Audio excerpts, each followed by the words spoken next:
Hello all, welcome back to our channel, Nenu Me Cinema Ticket. పాపం Pratap movie review. Story line. చిన్నప్పటి నుంచి ప్రేమించిన బుజ్జమ్మతో ప్రతాప్ పెళ్లి అవుతుంది.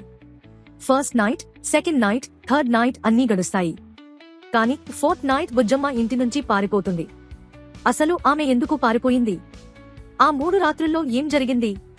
చివరికి ప్రతాప్ తన ప్రేమను తిరిగి గెలుచుకున్నాడా లేదా? ఇదే cinema main plot. Plus points.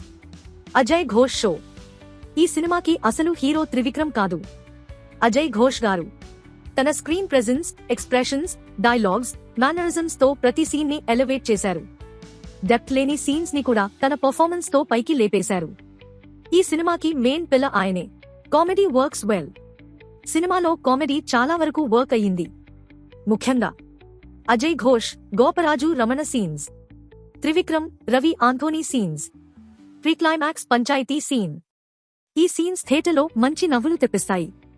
ప్రీక్లైమాక్స్ sequence, panchayati scene అయితే సినిమా హైలైట్. దాదాపు 5 నిమిషాలు కడుపుబ్బా నవ్విస్తుంది. ప్రసాద్ బెహ్రా వన్ లైనర్స్ కూడా బాగా వర్క్ అయ్యాయి. Background score. కామెడీ సీన్స్ కి తగ్గట్టు ఆర్ఆర్ చాలా బాగా సపోర్ట్ చేసింది. కొన్ని చోట్ల ఆర్ఆర్ వల్ల సీన్స్ ఇంకా ఎంటర్టైనింగ్ గా అనిపిస్తాయి. Minus points. Week emotional connect. Cinema concept చాలా బాగుంది, కానీ కోర్ ఎమోషన్ మాత్రం స్ట్రాంగ్ గా ల్యాండ్ కాలేదు. ఎమోషనల్ సీన్స్ ఆడియన్స్ కి కనెక్ట్ కావు. Flat second half.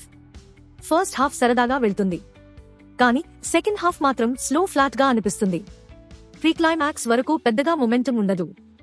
Silly climax. చాలా బిల్డప్ ఇచ్చి చివర్లో ఒక సింపుల్ సొల్యూషన్ చెప్పేసినట్టు అనిపిస్తుంది. అంతసేపు లాగి చివరికి ఇంతేనా అనే ఫీలింగ్ వస్తుంది. క్లైమాక్స్ మరింత స్ట్రాంగ్ గా ఉండాల్సింది. Week flash back.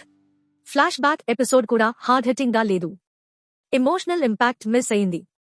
Final verdict. మొత్తంగా చూస్తే పాపం ప్రతాప్ ఒక above average entertainer. Comedy scenes చాలా వరకు వర్క్ అయ్యాయి. అజయ్ ఘోష్ సింగిల్ హ్యాండెడ్ గా సినిమాని మోశారు. కానీ week emotions, flat second half, silly climax వల్ల నెక్స్ట్ లెవెల్ కి వెళ్లలేకపోయింది. ఇంకా ఇలాంటి ఇంట్రెస్టింగ్ మూవీ రివ్యూల కోసం మా ఛానల్ను సబ్స్క్రైబ్ చేయండి. Until next time, keep watching great movies.